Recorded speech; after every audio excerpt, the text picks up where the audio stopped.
Hola, ya estamos transmitiendo en vivo. Bienvenidas, bienvenidos a todos, a todas. Estamos en la segunda mesa para hablar del segundo núcleo, el núcleo 2 de la exposición Indómita Intimidad. Estamos transmitiendo en vivo por la página de San Carlos, de la Academia de San Carlos. Y bueno, pues estoy muy contento de que contemos ahora con la participación de dos de los artistas que ya presentaré en un momento, que están en este núcleo.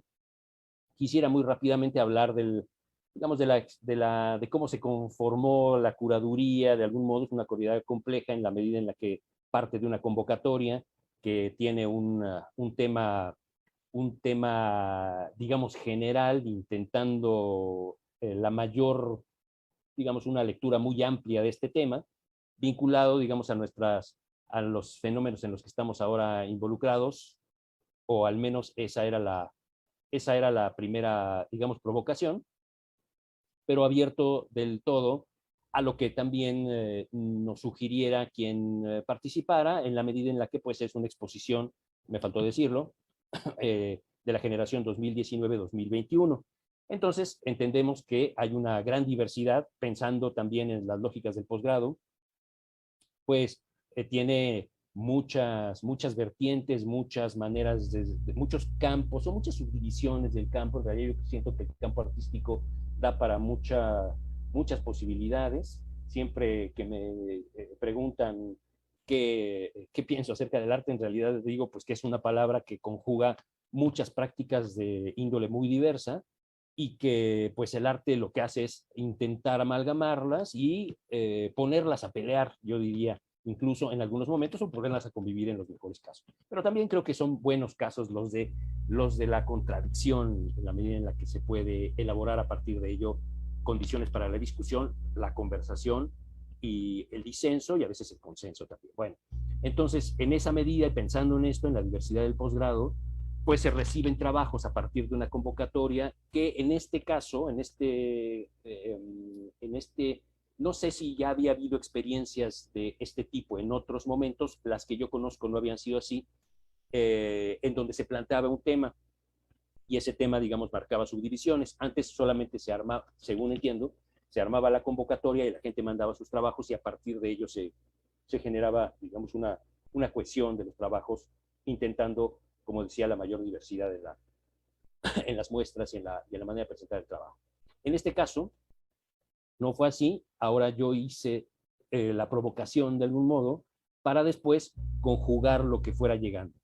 Y entonces, bueno, tiene mucho que ver con la posibilidad, sí, de adaptar la diversidad, incluso a veces un poco de forzar el discurso, habrá que reconocerlo, pero creo que al mismo tiempo también abriendo las posibilidades de interpretación. Muchas de las piezas que se enviaron tenían una posibilidad de cierto diálogo. Entonces, bueno, a partir de esto, quiero leer rápidamente tanto la provocación primera como es decir, la provocación general de la exposición, como la provocación de este módulo. Y entonces voy a ello. La exposición, como ya decía yo, se llama Indómita Intimidad, y el texto dice así: el uso y abuso en la transmisión de nuestra intimidad no puede existir sin cierta indisciplina frente a la creciente estratificación de la participación pública. Perdón. Como lo señala el filósofo Pierre Levy, lo virtual no se pone a lo real, sino a lo actual. La actualización se asume como una respuesta más allá de una enunciación que imagina posibilidades. Actualiza así su temporalidad en la invención de formas novedosas. Lo virtual, por el contrario, es una mutación de identidad, un desplazamiento del objeto hacia una redefinición en un campo problemático. Así, señala Levy, mientras la actualización iba de un problema a una solución, la virtualización pasa de una solución dada a un otro problema. Y bueno, esta segunda parte del texto aclara lo que acabo de decir ahora, pero así lo va a leer. Dice: tomando en cuenta estas diferencias y las posibilidades que señalan, se han seleccionado para la exposición de la generación del posgrado en Artes y Diseño 2019-2021, trabajos que plantean miradas sobre los emplazamientos a los que nos enfrentamos a más de un año de confinamiento y trabajo en línea. Su amplitud comprende la recuperación de lógicas ancestrales frente a las nuevas formas de transmisión visual, la crítica a los símbolos de una yuxtaposición, en una yuxtaposición actual que une mercado con Estado, o fórmulas de reorganización de lo común en frentes heterogéneos como la familia, lo femenino masculino, o los recursos naturales como potencia primigenia para el disenso. Hemos encontrado así planteamientos que fincan la mirada en una ruptura entre los acontecimientos y su degradación en la virtualidad, que sugieren modos de ver desde procederes para intentar superar el trance complejo al que nos enfrentamos y a la vez la búsqueda de posibilidades para una urgente recuperación de soberanía. Y bueno, como decía ya, se dividió esto en tres módulos o tres núcleos que ya estaban definidos de hecho en la convocatoria, y entonces leo el que corresponde a este segundo, que se llama Micropolítica de los dispositivos y alternativas para cuestionar su orden autoritario. Un dispositivo existe en relación a la cantidad de poder que es capaz de administrar. Por ello, como apunta Agamben, ya se trata de un teléfono celular o de cualquier otro mediador de la información, lo crucial en la aceptación de su uso es el grado de soberanía que entregamos para ello. Porque un dispositivo captura nuestra subjetividad y nos escinde de grupos más amplios.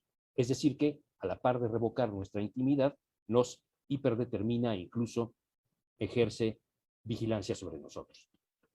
Y bueno, dicho esto, entonces ya les voy a dar la palabra a los artistas invitados, a los que nos acompañan ahora. Decía yo que está con nosotros Marisol Sagastume, Saúl Ignacio López Pereira, y se acaba de incorporar ahora Rodrigo Crenier. Entonces, bienvenidos. Entonces le doy la palabra primero, si gustas, Saúl, iniciar tú para platicar sobre tu proceso, sobre tus piezas enviadas y lo que quieres compartir. Ok, muy bien. Pues nada, yo creo que retomando un poco el texto que nos acabas de leer, a mí me gustaría como apuntalar pues, dos ideas. Una que es la cuestión del dispositivo y también pues la cuestión de la obra que presento, ¿no? Creo que contamos con alrededor de 10 minutos. Voy a tratar de ser breve para no extenderme ni divagar y poder ser concreto.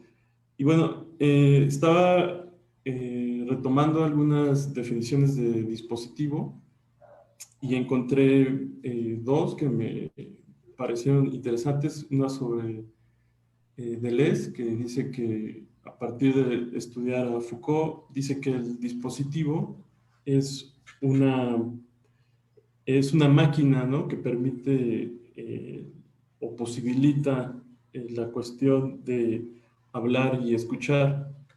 Y es en ese sentido que creo que entra muy bien mi propuesta plástica, que es darle luz a las sombras, porque este dispositivo, que yo lo titulo dispositivo espectral, ya que dentro de mi investigación de la maestría, yo propongo que la sombra es un material propio de la escultura contemporánea, la que modela el espacio y también extiende el significado del objeto, ¿no?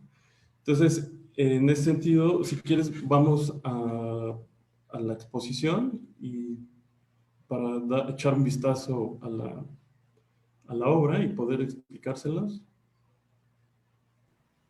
Y aquí está.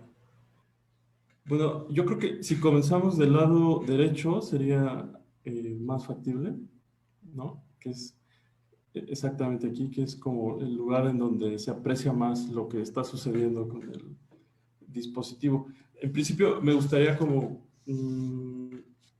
explicar las medidas, ¿no?, de esta escultura, que es una escultura que se gesta en el espacio colectivo y que también tiene relación con el espacio arquitectónico donde se montó, que es la unidad de posgrado, que tiene como estas paredes como triangulares que vienen del auditorio, que es la entrada, ¿no? Y aquí no se aprecia esa arquitectura, pero el diseño deviene para con estos triángulos, con estas formas, como para hacer un juego visual con el espacio. Luego entonces tenemos una estructura de acero y también de una lona, que es una lona especial para bloquear el sol, y en ella están todas estas lenguas originarias de México que se encuentran en peligro de extinción. Según el INEGI, para que una lengua se encuentre en peligro de extinción, tiene que tener al menos eh, una minoría de hablantes, ¿no? En este caso hay 11 lenguas que la hablan menos de 100 personas, ¿no? Entonces, esas fueron las lenguas que yo seleccioné para hacer esta escultura, que tiene que ver con precisamente visibilizar a las lenguas indígenas que están en peligro de extinción. Para eso es importante saber que existen 69 lenguas en México, de las cuales 68 son originarias y el español, ¿no? Entonces, bueno, yo creo que la escultura se divide en dos partes. Por un lado, su propia capacidad que tiene para aportar significados o para aportar esta experiencia de habitar la escultura o de recorrerla, que es en el sentido de que su estructura genera una sombra interna y al estar, digamos, perforados o caladas las palabras, los nombres de las lenguas indígenas en castellano, a la incidencia con la luz solar, se pueden leer por debajo o al interior de la escultura, ¿no? Entonces, aquí tenemos que la escultura mide 30 metros de largo por 9 metros de ancho y 3 metros de alto, ¿no? Entonces es como una especie de pabellón, una especie de dispositivo que visibiliza precisamente esta cuestión. Y también hay otro elemento importante que es el elemento de lo efímero, ¿no? Que de repente se visibiliza a ciertas horas este texto en relación a este peligro en el que se encuentran las lenguas indígenas. Y también cabe resaltar, por ejemplo, uno de los retos que tuve al hacer el diseño es que, por ejemplo, aquí del lado izquierdo podemos ver ahí la lengua de pápago. Y esta, para que se pueda leer ese texto y que el sol incida directamente sobre esta palabra y se pueda, digamos, visibilizar en el suelo, todas las palabras vienen en espejo, ¿no? Entonces, fue como un reto entender esas circunstancias en las que el sol atraviesa la escultura, pero todo lo que arroja, que puede ser una lectura, como las lenguas o las palabras, los nombres de las lenguas, perdón, eh, es complicado entender esta situación de espejeo, ¿no? Para que nosotros podamos leerlas en el piso. Entonces, hay como una cuestión de lo que acontece arriba, acontece abajo de una manera diferente. Es en este sentido como la relación entre la luz y la sombra, ¿no? La sombra, la que permite que se puedan leer estos mensajes efímeros, y la luz arroja, digamos, la posibilidad de poder dar esta lectura, ¿no? Luego, esta escultura dentro del espacio colectivo tuvo una cuestión importante a la que llamamos activación. Esta activación se llevó a cabo también en la misma zona que se montó, y en esta activación a mí me pareció pertinente invitar a poetas como por ejemplo Cecilia Díaz, que está por ahí, es la que se puede ver, y Estela González, que fue... Estela González es poeta Ayuk y Cecilia Díaz es poeta Tzotzil, y también nos acompañó la Sinfónica Nacional de Jazz, ¿no? Que tocaron un breve concierto, y la cuestión de la activación tiene que ver con con el empoderamiento, ¿no?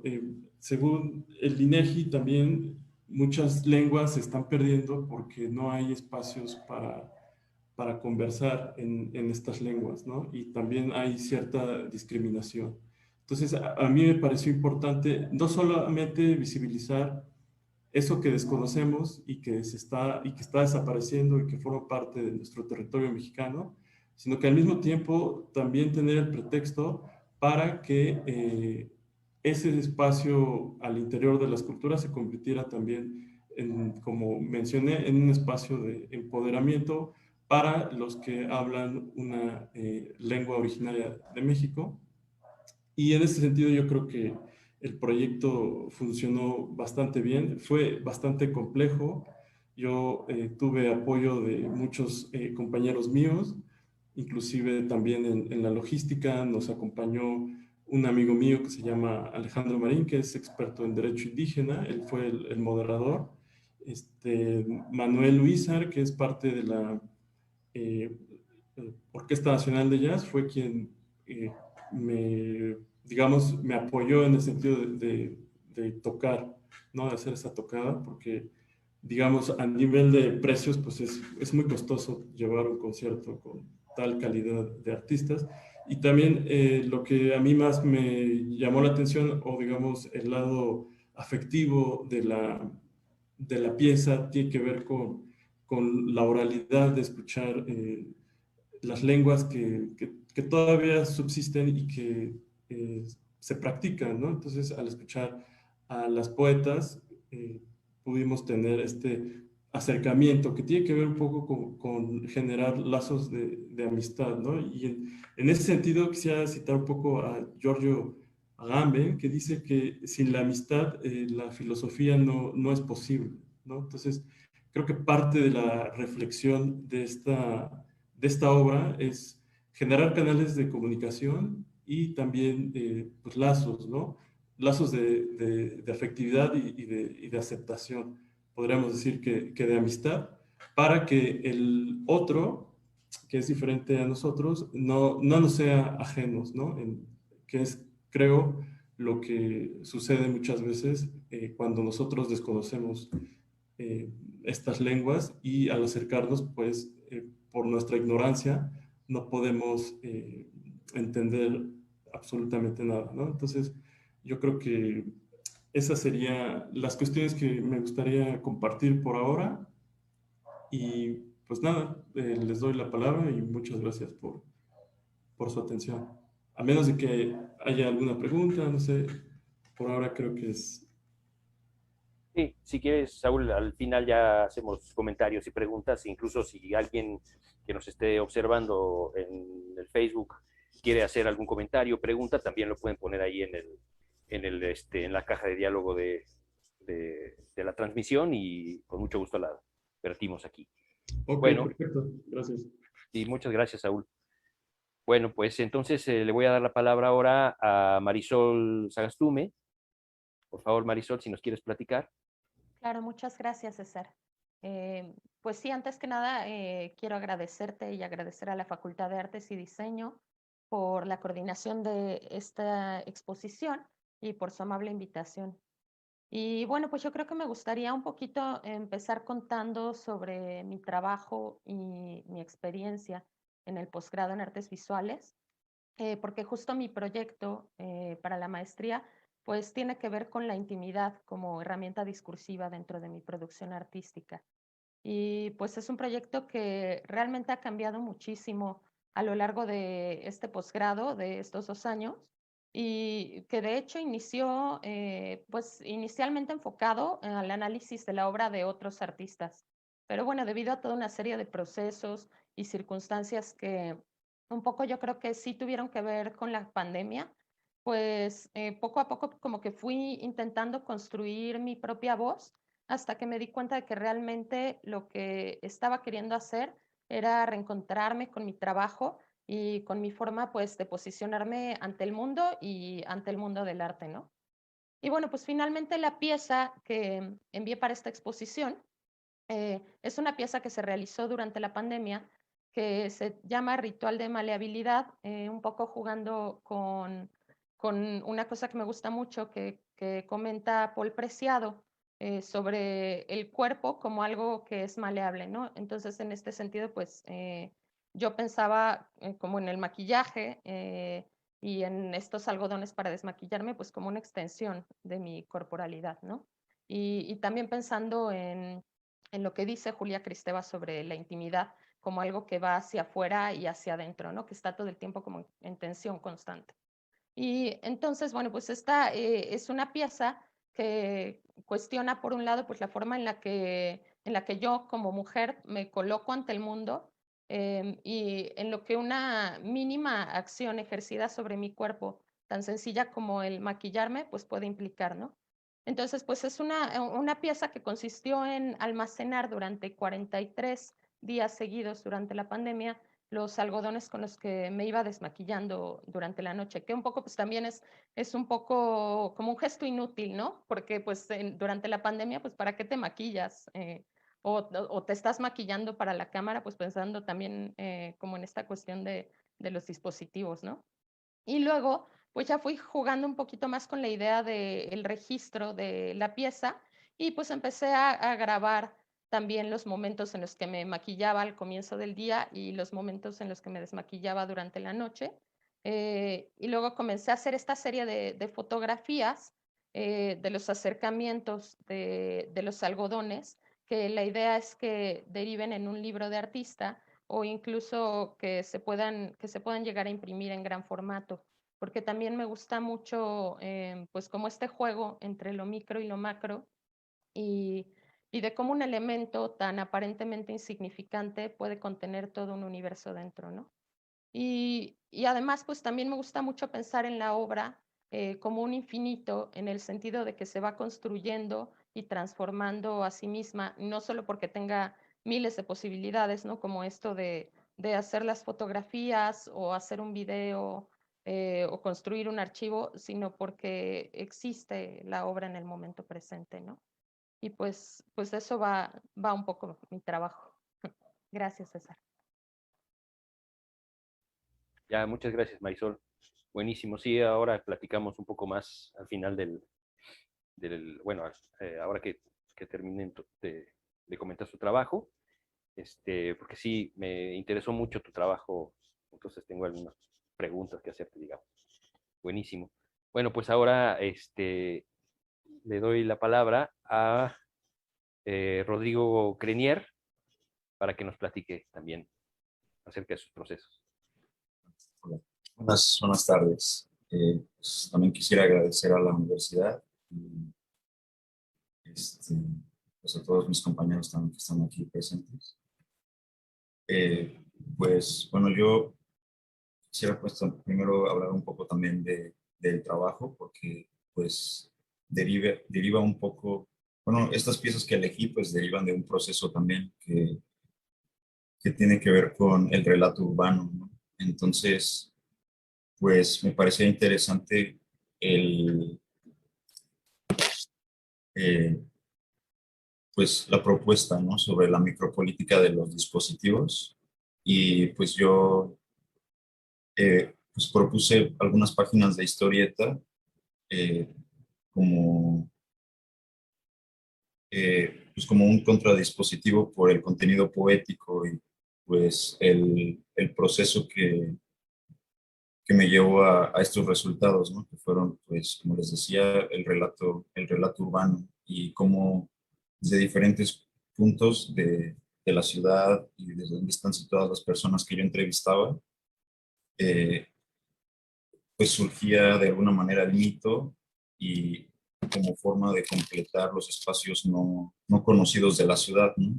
Entonces, me parecía también que era una forma pues, de plantear pues la memoria también contra la inmediatez de recorrer la ciudad frente a los dispositivos, ¿no? Como Google Maps o incluso las mismas redes sociales, ¿no? Cuando se habla pues, de espacios en concreto, ¿no?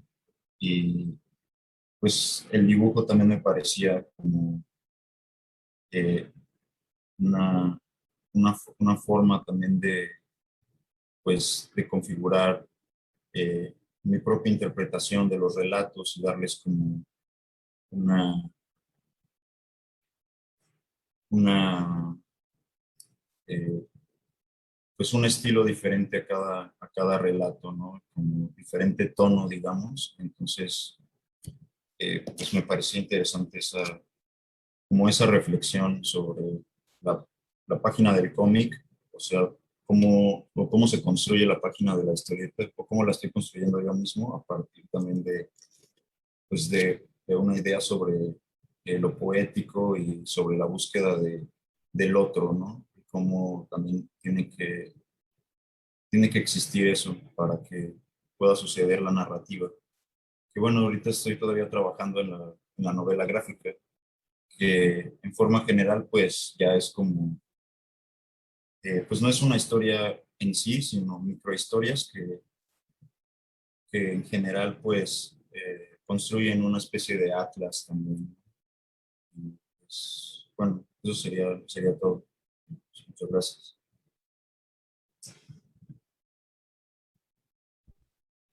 Ya, muchas gracias, Rodrigo. Buenísimo. Pues sí, platicar antes que de hacerles un par de preguntas. Un poco este módulo tiene que ver quizás con una idea que estoy elaborando y que he tomado de varios lugares, que tiene que ver con la imposibilidad, digamos, de generar, o la complejidad más bien, no la imposibilidad, sino la complejidad de generar grandes dispositivos, ¿no? Es decir, un dispositivo de poder implica un ordenamiento y una codificación estructurada muy compleja. Y entonces, bueno, yo creo que viene de la idea gramsciana ahí de la hegemonía y tal, donde Agamben, por ejemplo, se ha basado y algunos otros pensadores.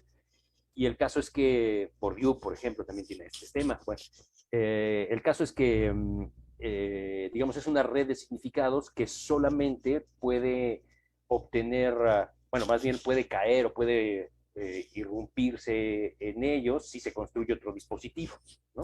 Ahí Laclau, que es muy criticado, también habla un poco como de los significantes vacíos, en fin, que para crear nuevas condiciones de vida hay que vaciar los significantes, ¿no? Y eso, para vaciar los significantes, es decir, lo que nosotros entendemos acerca del mundo, pues hay que crear un dispositivo lo suficientemente poderoso. Entonces me gusta mucho a mí que Agamben no menciona ese tema, lo de los contradispositivos. Si bien quizás crear un dispositivo nuevo es complejo, crear contradispositivos que intenten horadar o joder o estar molestando, digamos, al gran dispositivo, intentando generar la posibilidad eventual, complejísima, de un proceso contrahegemónico vital y fortísimo, es ahí en donde, pues, en estos contradispositivos ubico muchas piezas artísticas, ¿no? Es decir, como fetiches críticos, como lo han mencionado, se ha mencionado en otros lados, fetiches críticos que permiten visibilizar o poner digamos, en cuestión las ideas convencionales, ¿no? O sea, el arte desde el punto de vista, que es un asunto totalmente personal y subjetivo, permite la irrupción de nuevos discursos que no están adaptados a la productividad del gran dispositivo, ¿no? Del gran dispositivo, es decir, lo que es útil. En fin, entonces este módulo me parece súper interesante por eso, porque en realidad muestra distintas ópticas y distintas lógicas de ello. En el caso, por ejemplo, de Saúl, ya preguntarle y comentarle acerca de su pieza, me interesa mucho esta cosa de cómo se van moviendo las palabras. Y hay una discusión ahora que es muy reciente acerca de lo del busto de Colón, bueno, o sea, que quitan más bien la escultura de Colón y la nueva cabeza que quieren poner ahí. Entonces, toda la discusión artística, justamente el campo artístico que se dio alrededor. Yo ayer justamente me burlaba un poco de ello, ya poniendo, bueno, en fin, no voy a platicar el chistorete que hice en mi Facebook, porque en realidad no hay tanto lugar. Sin embargo, es decir, esas posibilidades incluso de mofa, digamos, de la institución, más bien del monumento y de la lógica del monumento, de nuestra codificación occidental para considerar que un monumento es súper importante, etcétera, pues puede ponerse también en cuestión. Yo hacía un chiste y decía, estoy seguro que muchos de la gente que conozco de comunidades de pueblos originarios se reirían de nuestra manera de representar, ¿no? Es decir, quizás no les importe ya ahora, o sí, es decir, porque yo decía, es importante también evidentemente cambiar el concepto de pueblos originarios y darles voz, etcétera, ¿no? Pero en fin, y entonces hay una serie de discusiones ahí. Pero preguntarte, Saúl, me parece que, por ejemplo, se me ocurría que una lógica del movimiento del sol que esté poniendo en claro estas palabras que se van moviendo conforme el movimiento de la Tierra y de los planetas en general, es un discurso también muy tomado de las coincidencias numéricas, de una lógica más desde la mitología y la codificación de algunos pueblos, porque además aquí tendemos el error de generalizar y pensar que todo es exactamente igual, y a pesar de que sí, evidentemente hay una línea de pensamiento en todos los pueblos indígenas, pues de cualquier modo también hay unas diferencias bastante marcadas, ¿no? En fin, pero decía yo, pensar en la lógica escultórica como una desactivación de la pieza, del monolito, de la cosa inmóvil y a la que tendemos que venerar y convertir esos espacios en lugares de reunión. Justo en la mañana, sin pensar en tu pieza, pensaba en la posibilidad de que estaría interesante plantear para ese lugar en donde está la glorieta un lugar de verdadera convivencia, ¿no? Un lugar de posibilidad en donde, justo tomando tus palabras, hubiera la posibilidad de amistarse con los otros o al menos de encontrarse de algún modo e intercambiar diferencias, es decir, un movimiento, un monumento vivo. Entonces, ¿qué opinas un poco alrededor de esto? Porque creo que tu trabajo va por la lógica del arte público. También arte público se le nombra a las esculturas, es decir, hay un asunto político en lo público ahí, pero estas experiencias más participativas de un arte urbano, un tiempo se le llamó arte urbano, luego, en fin, tiene varios nombres, en fin, de piezas vivas. ¿Cómo lo ves frente a las piezas inmóviles de mucho del arte, incluso contemporáneo, que se exhibe ahora? ¿Cómo concibes, pues, estos espacios de encuentro? A ver, yo creo que son varias cuestiones que estás planteando, pero bueno, a mí me gustaría como recordar un poco sobre la obra que presenté, algo que me llamó la atención cuando estabas dentro de todo lo que se ha mencionado, ¿no? De los antidispositivos o antiespacios hegemónicos, toda esta cuestión. Yo creo que esta escultura o este proyecto que yo planteé de darle luz a las sombras, en principio las sombras son, me refiero a las lenguas indígenas, que a pesar de que son una mayoría, ¿no? O sea, si te pones a pensar, se hablan 69 lenguas en México, ¿no? Pero 68, a pesar de que es la mayoría, se desconocen, ¿no? O sea, digamos, la oficial, de alguna u otra manera, es el idioma castellano, ¿no? Con el que nos comunicamos, etcétera. Entonces, yo creo que la cuestión de generar este dispositivo tiene que ver con darle voz a lo marginal, ¿no? Y por ahí va también la cuestión de la sombra, ¿no? Que la sombra ante la luz se genera un discurso binario, ¿no? En el que la luz es lo bueno, es el conocimiento, etcétera, y la sombra pues es lo malo, lo terrorífico, etcétera, etcétera, ¿no? Entonces, creo que el uso de este material, como la sombra, dentro de mis propuestas, tiene que ver con esta cuestión de generar espacios de posibilidad, ¿no? Espacios en donde se pueda generar una reflexión más allá de estos discursos binarios o antónimos que muchas veces se puede ver pues en nuestras culturas, ¿no? Y por otro lado, lo que mencionas de la escultura esta de Colón, creo que sí es importante que se quite, y todo lo que se ha suscitado a partir de los movimientos, las reflexiones y la situación que se ha dado, como se ha dado, sobre todo en la Ciudad de México, de que se quite, y y que se reflexione por qué no se pone y por qué se debe de quitar y qué debe ir en su lugar, etcétera. Creo que va por buen camino. Yo veo que hay gente bastante inteligente que reflexiona y que da su opinión, y creo que el tema muchas veces también tiene que ver con la cuestión de los derechos humanos. Entonces, el tema, creo que de los derechos humanos sobrepasa el quitar o poner la escultura, ¿no? Porque si en nuestra cotidianidad las leyes no defienden nuestros derechos, entonces, ¿qué sentido tiene el poner o quitar una escultura? Sin embargo, creo que sí es muy importante quitar la escultura de Cristóbal Colón por todo el viaje y, y la maldad que representa, ¿no? El que haya venido y destruido, pues, las culturas que son parte de nuestro territorio mexicano, ¿no?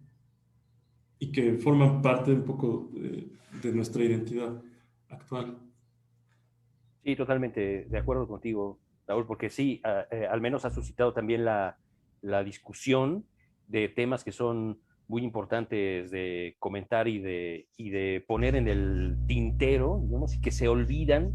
Si el movimiento del monolito, digamos, suscita estos espacios públicos externos, es decir, hace que la discusión se renueve y se reavive, incluso con el hecho de que se ponga el rostro de, ¿cómo se llama el artista Reyes?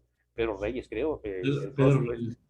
que tiene sentido también esa discusión, ¿no? Es decir, ¿por qué va a ser el hombre citadino un hombre blanco que proponga y no se somete a otra forma de elección? Y creo que es venturoso también el hecho de que se haya decidido entonces quitarla en lugar de la imposición. Bueno, entonces decir, bueno, si hay un reclamo popular, sigámoslo discutiendo. Eso es importante, ¿no? Sí, exactamente. Yo creo que ahí estoy totalmente de acuerdo contigo. No, no fue democrática la decisión, ¿no? Y al no haber un consenso, pues, más generalizado de realizar propuestas artísticas, pues se llegan a este tipo de clichés o de masacotes, ¿no? Que ya se han vivido en otras historias que terminan hasta siendo memes, en el que pues no tienen cabida, ¿no? Hacer este tipo de, como dices, imposiciones, ¿no? Que terminan, pues, dañando de otra manera también a la sociedad que ya mucho daño ha tenido, ¿no? Sí, seguro. Pues un poco yo pienso también que este es el sentido de una pieza de arte, suscitar la discusión y la conversación. Antes de comentar también sobre el trabajo de Marisol y de Rodrigo, me está comentando que está también Alessandro con nosotros. Entonces ahora, Alessandro, no te presenté porque llegaste después y nos avisó Julio que ibas a llegar un poco después. Entonces, darte la palabra por si quieres comentar algo muy rápido acerca de tu trabajo, de tu obra, Alessandro Valerio Zamora, Ujú. para continuar ahora con la conversación. Claro. ¿Me escuchas, César? Sí. Ah, bueno, muy bien. Bueno, muchas gracias por el espacio. Perdonen por la tardanza. No sé si puedes poner tu cámara. Ah, está. Ya. Ah, Mejor está bueno. bien, sí, porque ya está ahora viéndose. Ah, perfecto. Sí, muy Pues comentarles rápidamente que precisamente esta noción de dispositivo o la ciudad como el gran dispositivo, como mencionaba César, o el espacio público, pues siempre puede como contrarrestarse, ¿no? Con pequeñas acciones poéticas. En mi caso, pues me di a la tarea de diseñar un dispositivo que permitiera dibujar en el agua del río Magdalena de manera conjunta, ¿no? Entonces, pues igualmente propiciar el diálogo entre dos personas, no necesariamente a través de la palabra, sino a través de la coordinación corporal que permitiera pues, realizar trazos efímeros en el agua. Y por un lado, rápidamente mencionarles que pues los trazos efímeros que se estaban realizando el 4 de octubre del 2020, cuando hice este taller en el primer dinamo del río Magdalena, pues se usaron pigmentos orgánicos, pero más allá de eso también hubo una vinculación con una cooperativa de cultivo que está ahí cerca de esa zona y en la cual desde ya meses previos yo venía haciendo una investigación sobre la producción de microorganismos de montaña que se recolectan de la hojarasca del bosque de los dinamos y que se produce un fertilizante altamente valioso no solo para la agricultura orgánica, sino también para la bioremediación de cuerpos de agua. Entonces, en este caso, pues se hizo un taller donde los participantes hicieron como un mapeo de cómo percibían el río y en un segundo momento se pasó a cabo al espacio directamente y entre parejas se fueron coordinando como cerca de 15 personas a dibujar durante la tarde y a verter estos microorganismos de montaña con pigmentos orgánicos, ¿no?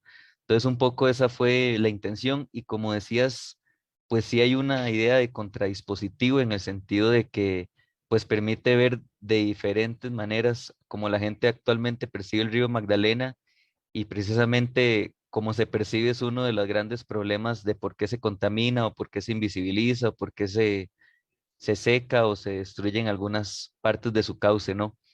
Entonces, precisamente esta irrupción en la forma de la gramática visual que ya tiene el río a través del colorante y de los microorganismos, pues permitía ejercer una discusión sobre, bueno, por un lado, lo que yo haga en un punto del río, pues puede tener una consecuencia a lo largo de todo el cauce, ¿no? Por la misma condición que tiene el agua y su fluidez. Y por otro lado, pues el impacto de verlo de otro color, no de otra manera, como normalmente no es, entonces ya vierte una llamada de atención y fue muy curioso porque pues mucha gente vino corriendo, hey, ¿qué están haciendo? Están preguntando, entonces algunos escribieron a la siguiente fecha, después llegó la policía, llegó Corena con agua, o sea, una vinculación con muchas instituciones preocupadas por la problemática ambiental que permitió precisamente este diálogo de una pequeña acción, de un dibujo colaborativo, llevarlo a una escala mayor de la problemática, ¿no? Con la vinculación con estas instituciones y otros comuneros de la zona. Entonces, por el momento voy a dejarlo acá y si más adelante se abre el diálogo, pues yo encantado de seguir participando. Muchas gracias, César. Gracias, Alessandro.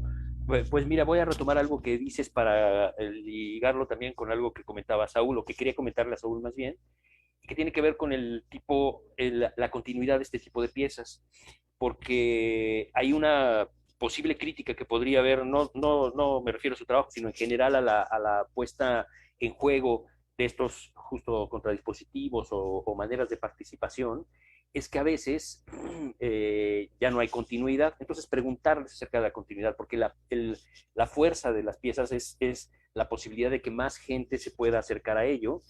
Yo sé que eso implica una gran labor, que se necesitan recursos, se necesita, es decir, todos los problemas que al que el arte se enfrenta, sobre todo en este tipo de propuestas en donde pues no hay un museo, es decir, no, la exposición es una serie es decir, lo que se puede exponer de este tipo de piezas en un recinto, pues son más bien como los registros, un poco los esquemas quizás, pero en realidad la pieza vale por la potencia que puede generar en la participación.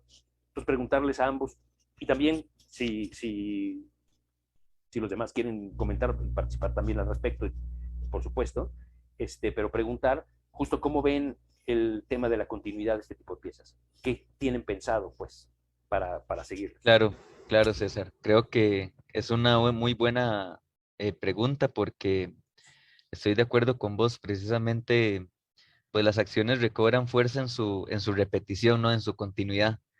Y parte de eso ya lo demuestra culturalmente, pues cualquier rito cultural, cualquier acción que repitamos año con año refuerza su significado y su valor.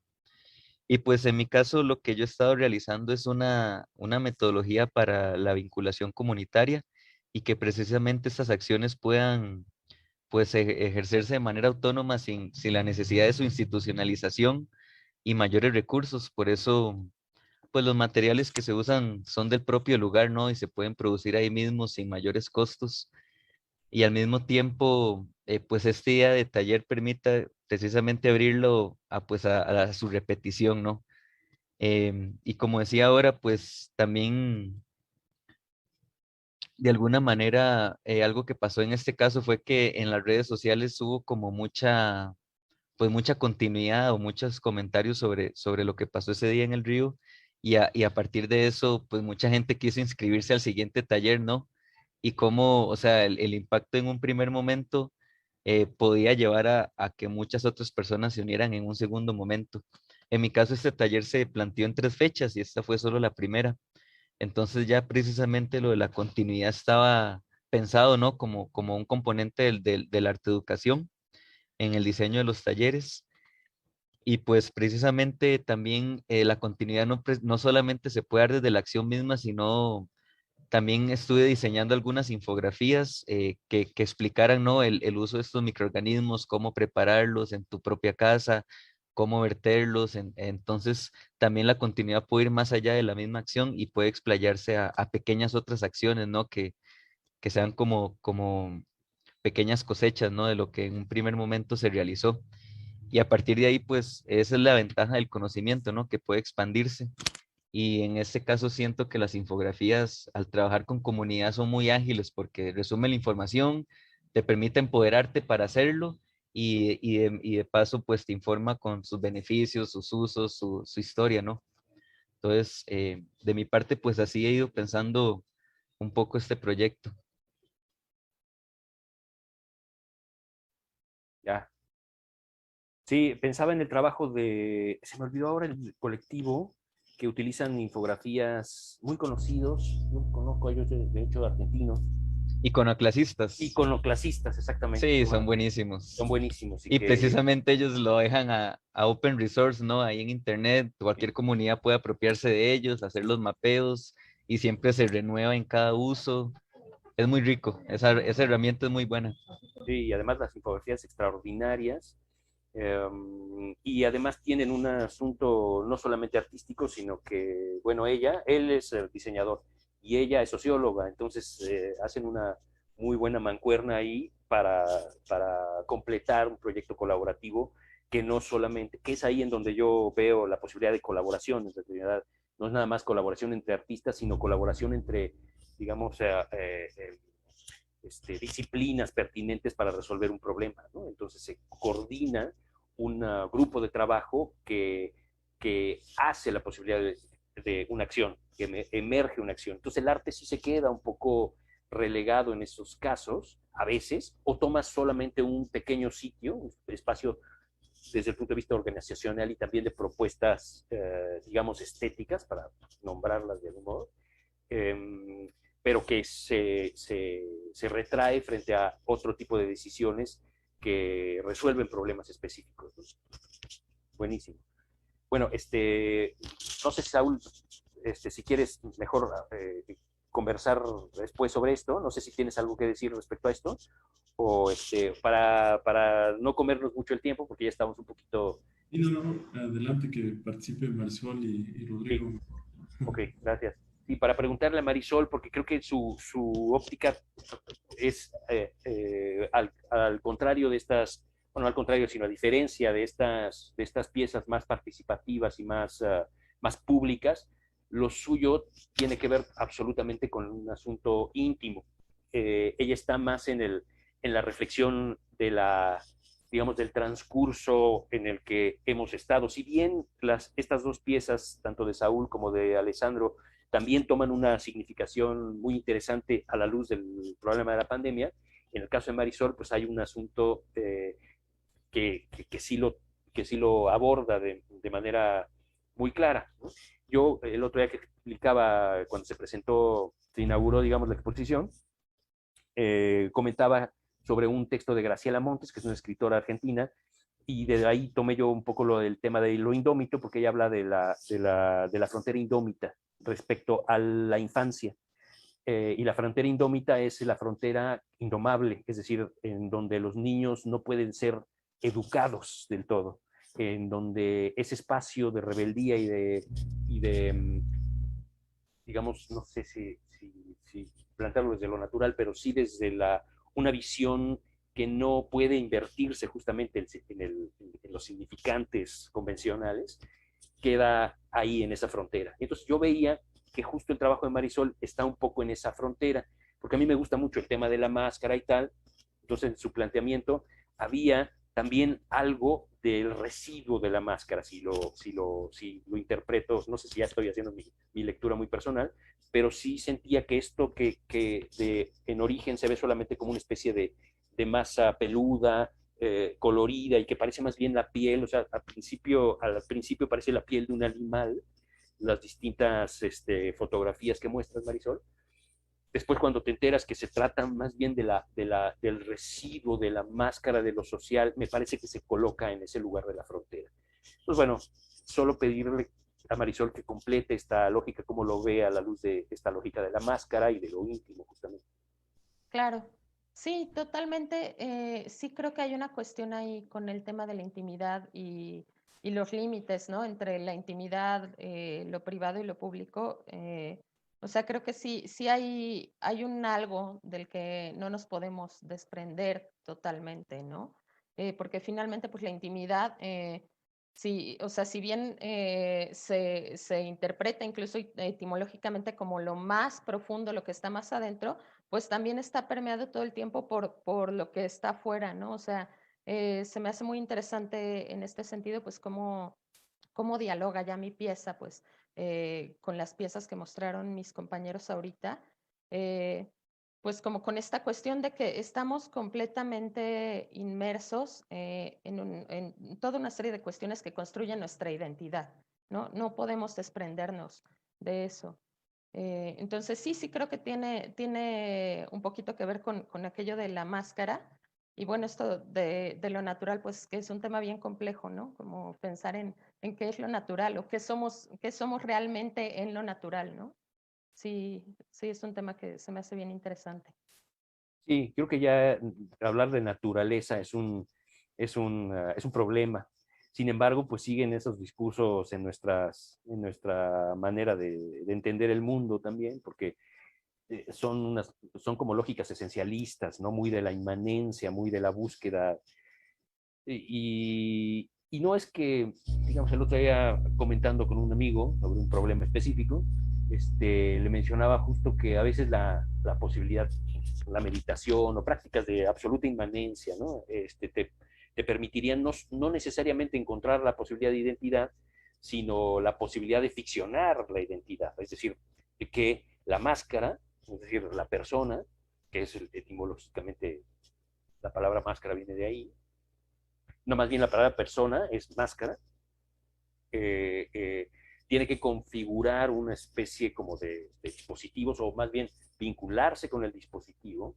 Y entonces pensaba yo que esta limpieza de la máscara es un momento de inmanencia, de cierta inmanencia, para reflexionar acerca de un vacío que nos deja digamos, aquellos discursos denegados, es decir, la imposibilidad de colocar en el dispositivo los discursos denegados, ¿no? Es decir, ¿qué hacemos con aquello que le sobra al sistema, que el sistema no necesita de nosotros?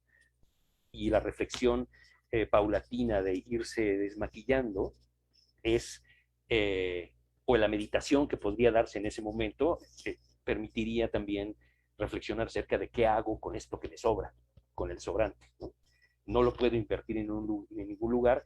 Y en todo caso, yo creo que la definición de Bataille, por ejemplo, de otros pensadores, ahí tiene que ver con la soberanía. Eso tiene que ver con la soberanía, reflexionar en qué hago con aquello que sobra y que no lo puedo invertir. Soberanía sería, es decir, la posibilidad de soberanía sería colocarlo en un espacio y hacerlo ejercer su propio lugar, su contradispositivo, pensar, ¿no? Entonces sí, muy interesante ahí el trabajo, que es muy matérico, es casi escultórico. Yo no sé si tú estás pensando al mismo tiempo, además de las fotos, mostrar estos pedazos, ¿no? Físicamente, que me parecería como una suerte de escultura, Sí, instalación. sí, es una opción. Justo todavía no determino exactamente de qué forma presentarlos, pero sí me gustaría que acompañaran las fotografías. Ya. Muchas gracias, Marisol. No, gracias a ti, César. Y si quieren hacer también comentarios al respecto de las piezas de los compañeros, por supuesto, ¿no? Yo estoy ahí un poco siempre acelerando las cosas porque también no quiero que nos extendamos mucho y cansar a la gente que nos está observando. Y bueno, por eso voy rápidamente con Rodrigo, que creo que está un poco en este eje, no necesariamente de la intimidad, aunque sí me parece que la poética, lo narrativo y lo poético se pueden observar en estas representaciones de tipo historieta, tipo novela gráfica, pero me interesó mucho lo que dijiste, Rodrigo, acerca de Google Maps, porque yo no lo había visto así hasta ahora que lo comentaste y dije, ah, qué interesante, cómo no, es intervenir aquel mapa lineal, aquel mapa un poco psicogeográfico, si lo puedo interpretar así, tiene que ver con introducir, digamos, en estos mapeos, en esta suerte de relatos mapeos, una historias o narrativas que no son las que nos guiarían objetivamente para llegar a un lugar, sino que proponen caminos distintos, diversos, para perderse un poco, ¿no? En este relato lineal, ahí colocas algunas cosas. Estaría interesantísimo que esto pudiera incluso empalmarse con mapas reales, pero bueno, esa es una idea que incluso el propio público puede hacer, ¿no? Pero ¿cómo ves tú esta intervención sobre el mapa real? Es decir, el mapa uno a uno implicaría la posibilidad de colocarle, por ejemplo, el nombre que queramos a la calle que queramos, según las personas que pasen por ahí. Es decir, inhabilitar el mapa, inhabilitar la utilidad del mapa para habilitar otras posibilidades. ¿Cómo lo ves tú desde ahí? Pues me parece bastante interesante lo que dices, porque de hecho también el proceso de cómo estoy construyendo pues la lectura de la narrativa gráfica, bueno, de la novela gráfica, tiene que ver también con, digamos, descomponer o utilizar los accidentes naturales que hay en la ciudad, como los ríos o las montañas, pero dándole como un propósito, eh, pues, casi plástico, ¿no? En el que pues estos lugares se ven intervenidos y se vuelven más bien marcas. Por ejemplo, en Toluca las montañas pues son marcas de marginación, ¿no? O, por ejemplo, también trabajé de acuerdo a la idea del cráter, que obviamente pues no hay cráteres ahí, pero pensando el cráter como, por ejemplo, los fraccionamientos o las privadas, ¿no? Y cómo también hay un mismo contraste entre ellas, que hay personas que se exilian y otras personas que van a ser exiliadas a la periferia, ¿no? Entonces también como que pues me parece bastante interesante lo que dices en ese respecto, ¿no? De cómo o sea, la misma ciudad ya no funciona como, pues como un territorio eh, mimético, digamos, ¿no? O la narrativa ya no funciona como un territorio mimético de la ciudad, sino se está buscando como un territorio de ficción, ¿no? Es como parte de lo que también me estoy proponiendo, o más bien está derivando también a partir de las historias, ¿no? Porque pues muchas historias vienen desde la periferia, ¿no? Hay pocas historias que realmente, bueno, a las personas que yo entrevisté, pues hay pocas historias que parten del centro, sino casi todas parten de la periferia y luego llegan al centro, ¿no? Entonces como que descubres pues que la mancha urbana cada vez se extiende más, ¿no? Que también es como algo bien, pues bien loco también, o sea, y el mismo ejercicio de ir construyendo historias a partir de preguntarle a las personas cómo, pues cómo son sus propias historias y luego tú reinterpretarlas, también me parece que hay pues un encuentro, ¿no? Entre lo que uno piensa sobre su propia ciudad y desde dónde está situado y también como que te plantea o te obliga a cuestionarte más, ¿no? Sobre tu propio origen también de la ciudad, ¿no? Entonces también eso me parecía bastante interesante como el ejercicio de ir construyendo esas historias que al final son ficción, pero que digamos que hay un lapso de esa creación en la que sí hay un encuentro con las personas y luego también ir a visitar algunos lugares, ¿no? Algunos lugares ya no los visité porque pues también está rodeado el mito, ¿no? Y el mito pues, pues permea dependiendo de dónde estés situado y tú construyes también la ciudad a partir de eso que es desconocido y que es mítico, ¿no? Y cómo todavía vivimos en esa, pues, en esa sombra, digamos, ¿no? Entre lo que conocemos y lo que no conocemos y pero aún así tenemos que opinar de lo que no conocemos, ¿no? Que también es como bastante interesante. Sí, sí, cómo no. Pensaba justamente en este asunto que dices de los mitos, porque se coloca también en el registro, en el eje de lo que comentaba Saúl acerca de las lenguas, o incluso también lo de Alessandro, ¿no? Es decir, el mito, la participación en el presente, digamos, o el intento de recuperación del presente, que digamos, varios vertientes ahí de pensamiento lo agarran por ahí, los anarquistas incluso dicen, bueno, para abandonar la neurosis del pasado, del futuro, lo que habría posibilidades de la búsqueda de un presente que pueda recuperarse. Y pienso en estas ideas sobre cómo los mitos en realidad es el presente perpetuo, ¿no? El hilo tempore es un presente que se está renovando todo el tiempo, de manera que algunas comunidades no necesitan renovar los mitos en cuanto a me refiero a comunidades originarias, de pueblos originarios, no necesitan renovar sus mitologías, puesto que les han funcionado comunitariamente para poder, digamos, explicar y participar, hacer participar de un sistema productivo que pervivió, digamos, por muchos siglos, o ha pervivido por muchos siglos en comunidades pequeñas. A diferencia de nosotros que vivimos en el entorno citadino, que constantemente y de manera cada vez más vertiginosa tenemos que estar renovando y renovando y renovando constantemente los mitos. No quiere decir que las mitologías, digamos, tradicionales no tengan su propia renovación, pero quizás no tienen su renovación de manera explícita o espectacular como las nuestras, sino justamente se reavivan en el presente y en la posibilidad de la visión, por ejemplo, de la visión dentro de la propia repetición de este mito, ¿no? Entonces, pienso que ahí hay varias cosas ahí que se pueden seguir conversando, pero digamos, para hilar un poco una opinión o para hacerles una pregunta a todos, vinculado un poco como a este nuevo momento temporal, preguntarles lo que es una pregunta común, un lugar común de las preguntas, pero porque se renueva constantemente, se ha renovado constantemente, más bien se ha hecho constantemente en estos casi 2 años que hemos estado ya viviendo otro tipo de, digamos, de temporalidad justamente, o de organización social, desde la reclusión y a veces saliendo, etcétera, pero que estamos en un momento distinto al que estábamos hace un año, que nadie salía. Ahora, de algún modo, lo social se ha reactivado. Entonces, no preguntarles sobre aquel momento en el que todos estuvimos encerrados, sino ahora cómo están viendo el regreso desde el punto de vista de su trabajo artístico.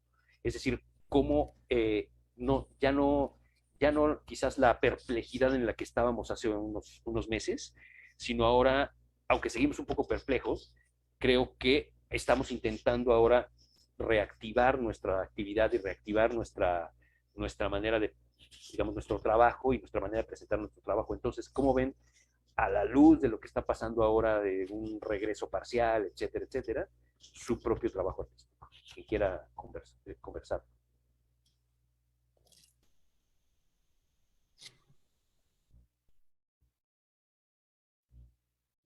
Bueno, pues a ver, yo, por orden, como íbamos, pues nada, no caché muy bien la pregunta. ¿Te refieres a Sí, bien, cómo nos digo, sentimos? ¿cómo están? Es decir, es que la pregunta convencional era, ¿cómo estás viendo tu trabajo de investigación ahora a la luz de la pandemia y del encierro? ¿Cómo has adaptado aquello que presentaste o propusiste, digamos, en tu protocolo de investigación ahora que estás encerrado? ¿Tus piezas funcionan al mismo tiempo? Era una pregunta, por ejemplo, en coloquios, que se hacía mucho. Pues la pregunta es similar, pero la pregunta es, ahora en donde ciertas actividades se están reactivando, ¿cómo ves o cómo ven que esta adaptación que generaron quizás en el encierro, ahora se está verificando o no, o tienen que adaptar sus piezas o sus procesos artísticos a una suerte de nueva normalidad, que odio el término, pero bueno, nueva normalidad que se está empezando a operar, porque restaurantes y antros están llenos, pero los museos están al 60%, pero el posgrado todavía no inicia clases, en fin, hay una serie de cosas que divergen, creo que no van a regresar a ser aquello que fue, y entonces, ¿cómo ven su trabajo, sus procesos artísticos en esta adaptación? Ok, pues yo creo que en principio pues es una tragedia, ¿no? Lo que estamos viviendo, como varios compañeros han muerto, familiares, ¿no? Entonces, yo creo que eso eh, también detiene un poco la producción y yo creo que el regreso, no sé si exista como una cuestión que como nuevo regreso o nueva normalidad, no sé si las cosas vayan a ser las mismas. Creo que han cambiado muchas cosas, hasta en la forma en que nos percibimos, y a mí me afectó mucho en la cuestión de la movilidad, ¿no? Yo creo que estar trabajando en el espacio público, y también relacionarme con otros artistas, esta cuestión de la multidisciplina que puede haber en mi trabajo, pues sí se ve un poco afectada, y creo que son tiempos de guardar, y, y también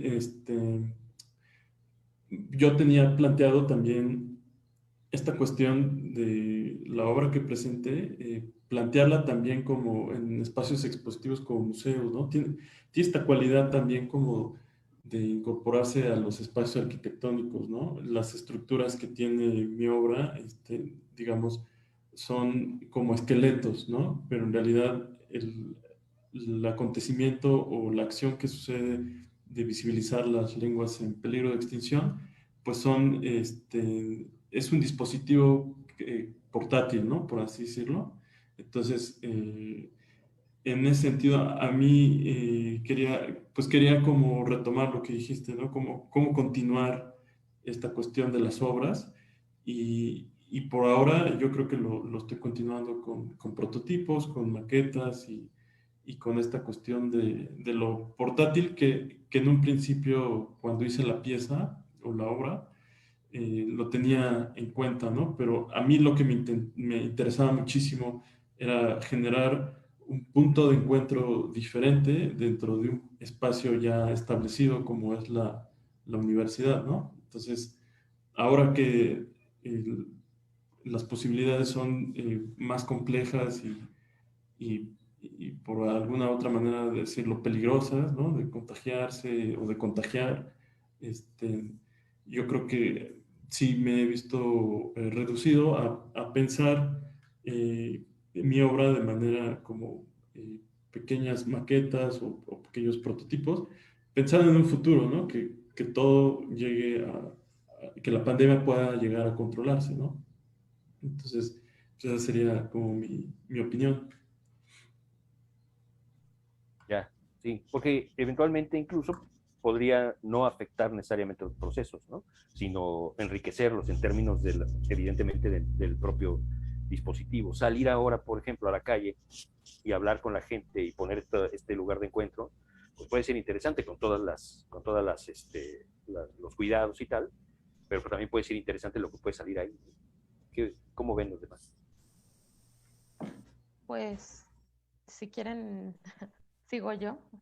Em, bueno, en mi caso, obviamente no tiene las complejidades que en la obra, por ejemplo, de Saúl o de Alessandro, porque pues es cierto que yo no estaba trabajando con la comunidad tal cual como ellos. Y sin embargo, pues aunque se me hace muy, muy padre como pensar en todas las posibilidades que tiene esto de los espacios virtuales, ¿no? Como lo que estamos haciendo ahorita, pues yo creo que a mí definitivamente sí me gustaría pues ver estas piezas en un espacio físico, ¿no? Como que ya pensando un poco en esto de la nueva normalidad, que quién sabe qué es. Pues yo creo que esa sería la parte por la que yo me iría un poco, ¿no? Como por la socialización de mi obra. Y sí pensarla, pues, dentro de un espacio físico, ¿no? O sea, las fotografías, pues, como lo comentaba hace rato, igual en un gran formato. No sé, como que hay cosas que aunque te puede dar la virtualidad, pues hay otras que no, ¿no? No sé si porque soy nostálgica, pero pues como que a mí sí me falta ese contacto. Sí, totalmente, sí. Justo da pie a hablar un poco, bueno, hacer este comentario acerca de como del hecho de construir un espacio museístico, la representación más bien de un espacio museístico como alternativa de una muestra que reproduce las condiciones antecedentes, que ya incorpora nuevas lógicas, pero en donde se renuncia, algo que comentaba hace un momento Saúl, se renuncia al acontecimiento, o el acontecimiento tiene que ser visto desde otra lógica, ¿no? Entonces, sí, pues hay que ser nostálgicos, definitivamente yo también lo soy en esa medida, y ahora que de algún modo ya me vacunaron, en fin, y ya empecé a salir un poco más, digo, pues, yo necesito absolutamente de salir, ¿no? Yo soy de salir y de caminar las calles sin rumbo fijo. Entonces, a mí me resultó muy complejo esto, y por mucho que caminemos, digamos, estos espacios virtuales, a veces yo fui muy partícipe la, esta plataforma en donde en donde uno se construye un personaje y camina justamente en primera persona, en una suerte de video, en donde te vas encontrando también un personaje ahí. Ay, Live, no sé qué, no me acuerdo el nombre ahora, se me olvidó. Live streaming. No, No. es un programa que no sé si sigue ahí, bueno, que uno se puede construir un personaje y ponerse alas y volar, y es una locura. Me encantaba yo caminar esos espacios, quiero decir, y de cualquier, investigar un poco, pero siempre te queda como la onda de estoy viendo lo mismo, ¿no? El desierto de lo real, por cierto, que lo comentaba en la sesión pasada, el desierto de lo real es darnos cuenta de que toda esta virtualidad, es un concepto de Zizek, que toda la virtualidad en realidad, cuando se cae, hay un desierto. Y él dice, cuando cayeron las torres del 11 de septiembre en Nueva York, asistimos al desierto de lo real. Y él toma este concepto de Matrix, ¿no? De la película esta de Matrix, ¿no? El desierto de lo real es cuando nos dimos cuenta de que el programa entero se cayó y que todo era una simulación, y qué es lo que vemos después, ¿no? Pues lo que hay detrás de la simulación. Ahora, esto es un poco ficcionado y no habrá que llevarlo demasiado al extremo, pero sí es interesante empezar en estos términos, ¿no? Que yo creo que en el encierro, en la soledad de nuestros apartamentos o en nuestras casas o en donde estemos, pudimos de algún modo presentir el desierto de lo real. Y en ese desierto de lo real había también una nostalgia por aquello que estaba afuera, y un enojo o depresión o melancolía acerca de lo que provocada por la duda de si íbamos en efecto a regresar o no, acerca de la incertidumbre. Y esa incertidumbre creo que también es muy real, terrible, pero real, ¿no? Bueno, los términos de su desierto. Y por eso yo explicaba que me gustaba mucho la entrada de esta exposición, porque presenta prácticamente una especie de desierto, claro, con algunas palmeritas y tal, y unas puertas ahí misteriosas que llevan a una serie de ideas ahí divergentes, digamos. Bueno, ¿cómo lo ves, Rodrigo, Alessandro? Pues bueno, respecto a lo que decías, pues yo también no sé como que yo también necesito salir y necesitaba salir también para el proyecto, ¿no? Entonces como que varias cosas se modificaron, aunque yo tenía que, pues, de alguna manera seguía, pues, ya sea, pues, si, también reduje un poco a las personas con las que yo a las que yo estuve entrevistando, y pues muchos terminaron siendo conocidos, ¿no? También. Es que iban a mi casa y platicábamos, o a veces agarraba el coche y pues íbamos por la ciudad también, ¿no? Y también era como interesante ver eso, como las dinámicas de la ciudad, y que gente pues, que necesita salir a trabajar a fuerzas, y otros lugares totalmente pues, desiertos, ¿no? Y que la ciudad pues de pronto es como fantasma, ¿no? bueno, al menos Toluca. Aunque yo estaba viendo en el DF, pues iba a Toluca como hacer el proyecto, porque en el DF nada más estaba encerrado, ¿no? Que eso también era como un poco un contraste. Y, y pues sí, no sé, como que eso también me pareció bien, pues no sé, como muy real, ¿no? O sea, como ir asimilando esa situación en la que, pues ahora el acontecimiento pues está en cuatro paredes, ¿no? Y tú tienes como que reducirte a lo que te dicen, pero aparte estás, o sea, todo el tiempo estás viendo a la gente, ¿no? En Facebook o en WhatsApp y es como que también sientes esa presión, ¿no? Porque, o sea, todavía hay cosas reales que están pasando fuera de tu habitación, pero como ahora tienes que compartir la propia privacidad, ¿no? Y eso también está como bien esquizofrénico. Entonces también como, no sé, eh, medio difícil para mí porque yo también soy como, pues medio, pues no sé, como que yo cuido mucho mi espacio o lugar de trabajo y así, pero ahora como que, pues siento que es como una pantalla, ¿no? Donde en cualquier momento te puedes descuidar y pues ya te están viendo o algo así también, como un poco loco. Y pues, como no sé, pues, sí, creo que sería todo. O sea, bueno, nada más las dinámicas, sí. Personalmente, yo también me aferré a que no cambiaran mucho, pero porque también creo que no pasó muy directamente. O sea, sí conocí gente que murió y todo, pero no es gente directa. Y gente que se enfermó también, nadie de mi familia se enfermó ni nada. Entonces, también como que yo también permanecía como en un estado de quizás me están engañando, ¿no? O sea, esto quizás también está pasando algo ahí, pero no sé, o sea, obviamente sí sé que está el virus y que está toda esta problemática, pero también en mi caso personal fue diferente, ¿no? Entonces también como que yo sí lo sentí bastante raro, como irte este, acostumbrando a esto. Sí. Ya. Sí, no sé si, Alessandro, si quieres agregar algo. Eh, sí, nada más, pues en mi caso fue muy particular porque, bueno, esta acción la realicé en octubre del año pasado, ya cuando estaba la pandemia, y fue por ahí de febrero, marzo, cuando empezó, que por un momento llegué a pensar que el proyecto se había detenido, ¿no? Pero lo que sucedió en el caso del contexto en el que trabajo, que es el río Magdalena, pues más bien en la zona de los dinamos, la gente empezó a ir más. Por justo esta necesidad que ustedes comentaban, ¿no? De querer salir, el espacio abierto, caminata.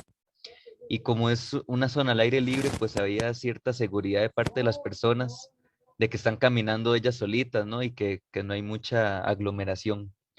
Entonces, más bien, pues en mi caso se abrió una puerta, ¿no? Porque había una falta de concientización ante todas las personas que visitaban el espacio y fue lo que permitió el diseño de estos talleres, ¿no?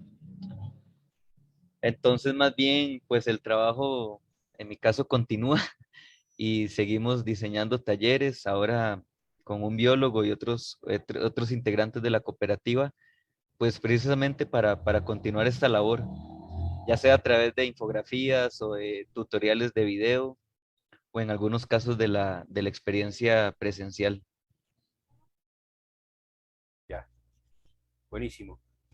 Pues ya vamos a cerrar la sesión. Les agradezco muchísimo y mucho gusto además de conocerles, aunque sea por estos medios terribles, terribles y también afortunados, porque sin ellos no podríamos ni siquiera hacer esto, ¿no?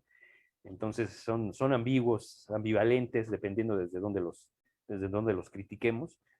Pero pues les agradezco mucho, Marisol, Saúl, Rodrigo, Alessandro, que hayan compartido tanto sus piezas como el tiempo para comentarnos sus trabajos, sus procesos. Y bueno, pues agradecerles de nuevo y mandarles un fuerte abrazo.